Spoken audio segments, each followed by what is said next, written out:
Hello everyone. On this video, I'm going to show you on how to transact your purchases using mybizmate.io. So on here, in this sheet, so makikita din po natin na marami pong ribbons po dito, just like sa sales. So same with the sales, yung kanilang mga ribbons and functionalities. So yes, let's go directly to transact. Mag-transact na po tayo ng ating mga purchases. So let's work on this month, okay? Para hindi masyadong mahaba. So dito, day to day, so 7/14/2026, lagay lang po tayo ng supplier dito. Kung wala po dito yung supplier, no problem. Just add supplier here manually. Just choose kung company ba yan or individual. For example, company yung ating gagamitin.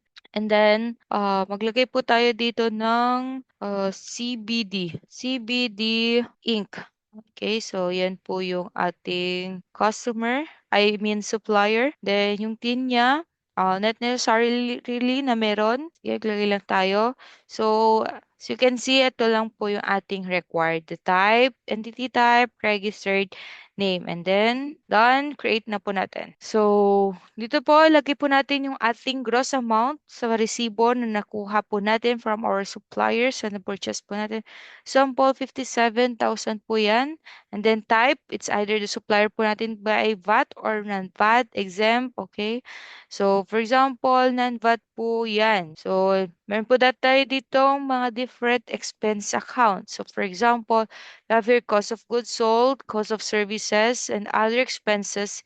Here, the operating expenses, also assets, which is PPE acquisition, that's also serve as anything that you're going to purchase, nandito po sa account na to. And pwede din po tayo mag-search dito kung masyadong marami yan, masyado at may hindi ka may hinahanap ka at di mo mahanap. So, just search here para mas mabilis. For example, COGS po natin to or part po ng ating cost sa operation, saka cost of sales or yes, cost of goods sold. So, expense po natin yan. Kailan po yan. Then, yung gamit po nito, PPE link, yes, later na lang pakpakita natin. And then, invoice amount or invoice number nung resibo na na-receive po natin. For example, 987. So, yan. And then, kung may EWT po tayo na in-issue, okay, dito din po yon na binigay po natin. May 2307 po tayong binigay sa supplier po natin. Pwede po natin siyang itag. So, for example, magtag po tayo. The terms, cash or on account. So, dyan yan. Pero cash po yung gagamitin natin. Ay, on account na lang pala on account yung gagamitin po natin. And then, cash on hand. So, mag-flag na okay yan and ready na po yung status niya. So, after that, let's just post it and done. Tapos na po tayo sa ating pagpo-post. And to see yung journal entry po ng transaction po na yan, we have here. So we can see wala po siyang in-entry or wala pong account na input VAT or input tax kasi nakatawag po siya sa type natin na as non-VAT. So that's it. Pwede din po tayong mag-attach ulit po dito ng resibo from our supplier. Pag na-upload na po yan, magpapakita ulit po yung ating paperclip sign po diyan or folder clip or any clip yan na tawag po ninyo.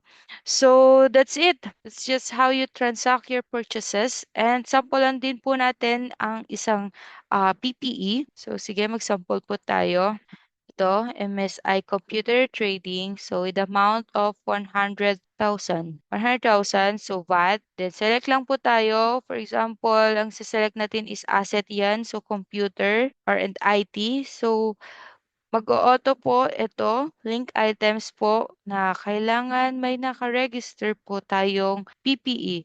So, pag gusto po natin i-register yan, add lang po natin, kahit natin, register po natin yung PPE items. So, for example po, yung gamit po na yan ay, okay, so quantity 1, salvage value para po sa ating computation ng depreciation shop po ito, kaya may ganito po siya. Okay, service date, date to day, useful life in months.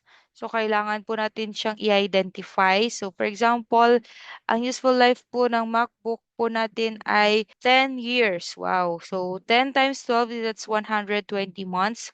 Register item lang po natin siya. Then, yun, nakalink na po yung PPE item po natin. Then, cash, invoice number, pwede pong maglagay. Then, pwede na po nating i-post here or pwede pong dito na rin. Yan, posted na po ang ating purchases na ito. That's just how we transact the expenses or any purchases that we made in our business.